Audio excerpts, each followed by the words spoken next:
Be me. 26. Gender Studies graduate student.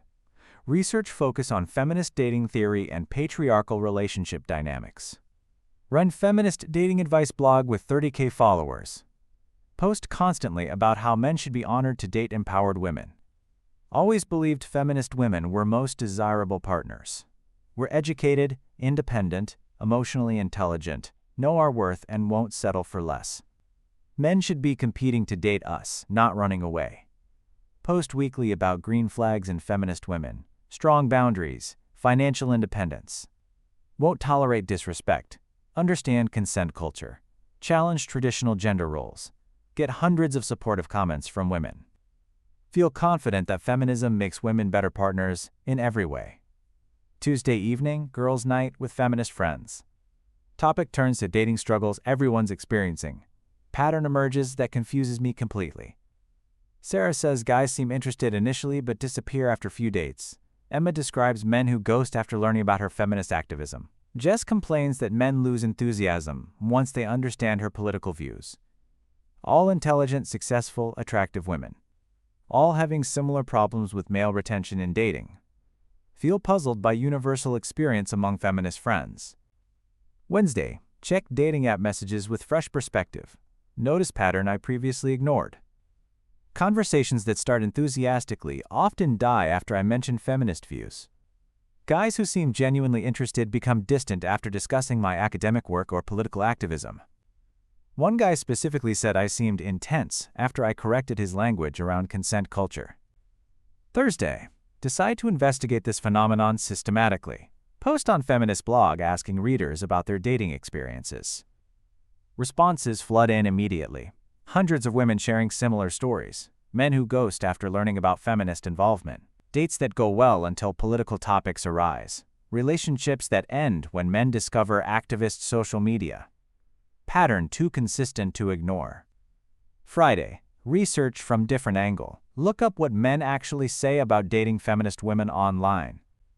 Find forums, Reddit threads, dating advice sites where men discuss feminist women as romantic partners. Comments are eye-opening and uncomfortable. Too much drama and conflict over everything. Always looking for things to be offended by. Can't have normal conversation without getting lectured. Everything becomes political argument. Feel like I'm walking on eggshells constantly. They see misogyny in basic human interactions. Weekend, deeper research into male perspectives on feminist dating. Read through relationship advice forums, dating coaches, men's discussion groups. Consistent themes emerge about why men avoid feminist women. Constant criticism of male behavior, everything interpreted through oppression lens. Unable to relax because any comment might be problematic. Feeling judged for being male. Relationships become political battlegrounds rather than intimate connections. Feel defensive reading these criticisms but can't deny their consistency across different male voices. Monday, examine my own dating behavior with new awareness. Review recent dates and relationships looking for patterns men described. Realize I do frequently correct male language and behavior, point out microaggressions and problematic comments, turn casual conversations into teachable moments about gender dynamics. Remember date where a guy mentioned liking action movies and I launched into analysis of toxic masculinity in Hollywood. He seemed uncomfortable, but I thought he needed education. Tuesday, interview male friends about dating preferences. Ask specifically about feminist women as potential partners. Responses are diplomatically honest. They appreciate feminist goals but find activist women exhausting to date. Describe feeling constantly evaluated and criticized. Say relationships feel like performance reviews, rather than partnerships. One friend admits he specifically avoids women with feminist content on social media because experience taught him those relationships involve too much conflict. Wednesday, analyze feminist dating advice I've been giving on blog. Realize most content focuses on what women deserve from men, rather than what women bring to relationships. My posts emphasize setting boundaries, demanding respect, refusing to settle. Very little about being pleasant, supportive, or accommodating to male needs and preferences. Advice essentially trains women to be demanding rather than appealing as romantic partners. Thursday, research successful long-term relationships between feminist women and men. Interview couples who made it work despite ideological differences. Find that successful feminist relationships involve women who compartmentalize activism from intimate relationships. They maintain political views but don't make every interaction a teaching moment. These women create space for men to be human without constant political scrutiny. Friday, weekend reflection on findings so far. Starting to understand why men ghost feminist women. Dating feminist activists often means being constantly criticized, corrected, and educated. Relationships become work rather than refuge. Men seek partners who make them feel good, not partners who make them feel problematic. Monday, examine feminist dating culture more critically. Look at advice given in women's magazines, social media, dating coaches. Find consistent messaging that encourages women to be demanding, critical, and uncompromising. Know your worth. Don't settle. Hold men accountable. Call out problematic behavior. All technically valid advice but creates dating approach focused on judgment rather than connection. Tuesday, experiment with different dating behavior. Go on date without mentioning feminist views or correcting any male comments. Instead of analyzing his choice in restaurant for gender implications, just enjoy the food. Instead of critiquing his conversation topics, engage enthusiastically. Instead of testing his feminist knowledge, focus on finding common ground. Date goes significantly better than recent experiences. Guy seems relaxed and genuinely interested. Asks for second date immediately. Wednesday, continue behavioral experiment on dating apps. Remove feminist content from profiles.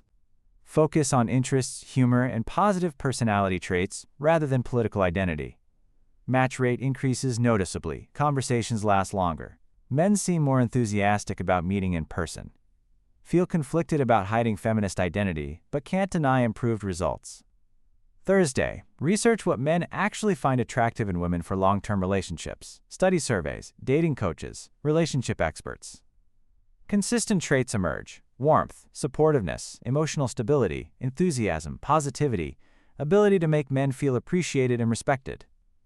Notice that feminist dating advice often discourages these traits as, quote, catering to male ego or patriarchal conditioning. Friday, interview women in happy long-term relationships about their approach to dating and partnership.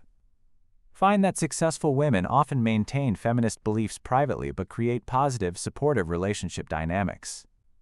They choose battles carefully and prioritize connection over constant political education. These women understand that intimate relationships require different skills than activist movements. Weekend, month into research. Pattern becoming undeniably clear.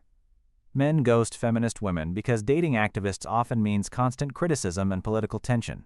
Men seek partners who enhance their lives, not partners who make them feel perpetually inadequate. Monday, examine my own relationship history with new perspective. Every breakup involved increasing conflict over political topics. Men described feeling judged and criticized constantly. I interpreted their discomfort as resistance to growth and education, now realized they were seeking emotional connection that I was replacing with political activism. Tuesday, research difference between personal relationships and political movements. Study how successful activists maintain intimate connections. Find that most effective activists compartmentalize their work from personal relationships. They understand that changing society requires different skills than maintaining romance. Trying to turn every relationship into activism opportunity damages both goals. Wednesday, interview dating coaches who work with feminist women. Ask about common problems they see. Report that feminist clients often struggle with being too critical, demanding, and politically focused in dating contexts. Spend more energy educating men than connecting with them. Most successful coaching involves teaching women when to set aside activist identity and focus on building genuine intimacy. Thursday, examine social media content from successful feminist women in relationships. Study how they balance political identity with romantic appeal. Find that most keep activist content separate from dating profiles and relationship posts. They maintain political views but don't lead with them in romantic contexts. These women understand that attraction and political alignment are different qualities. Friday, 6 weeks into research. Ready to acknowledge uncomfortable truths about feminist dating struggles. Men aren't ghosting feminists because they hate strong women. They're avoiding relationships that feel like constant political education rather than emotional connection. Weekend. Test new approach to dating that balances feminist identity with relationship skills. Focus on connection first, politics later. Results are immediate and dramatic. Men seem more relaxed and enthusiastic. Conversations flow naturally without tension. Dates lead to second dates more frequently. Monday. Write blog post about findings despite knowing it will anger feminist readers. Title: Why Your Feminism Might Be Ruining Your Dating Life. Argue that successful relationships require different skills than successful activism. Political identity shouldn't dominate romantic interactions. Immediate backlash from feminist community. Called internalized misogynist and traitor for suggesting women modify behavior to appeal to men. Tuesday. Defend research against accusations of anti-feminism. Clarify that maintaining political beliefs while developing relationship skills isn't betraying feminism. Point out that unsuccessful dating doesn't advance feminist cause. Happy feminist women in healthy relationships are better advocates than bitter single activists. Wednesday. Interview women who changed dating approach after similar realizations. Ask about results and feelings. Most report significant improvement in dating success and relationship satisfaction. Men respond positively to warmth and support combined with intelligence and independence. These women maintain feminist values while creating appealing romantic partnerships. Thursday. Research long-term effects of combative dating approach. Study what happens to feminist women who continue prioritizing political education over connection. Find higher rates of relationship failure, increasing bitterness toward men, and tendency to blame patriarchy for personal romantic problems.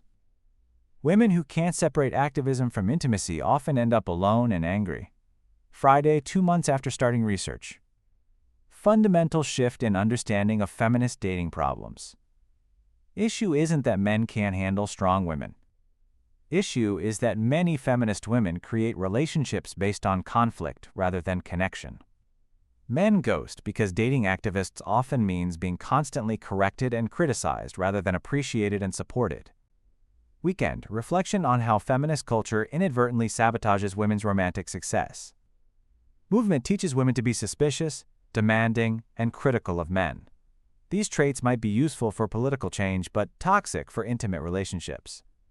Women internalize adversarial approach that makes them unappealing as romantic partners. Monday. Develop new framework for feminist dating that balances political identity with relationship success. Maintain beliefs and values while creating positive relationship dynamics. Choose appropriate times for political discussions. Focus on connection and compatibility rather than education and correction. Tuesday. Test framework with new dating experiences. Practice being warm and supportive while maintaining personal boundaries and self-respect. Results exceed expectations. Men respond enthusiastically to combination of intelligence and kindness. Relationships develop more naturally when not overshadowed by political tension. Wednesday. Share framework with feminist friends experiencing dating struggles.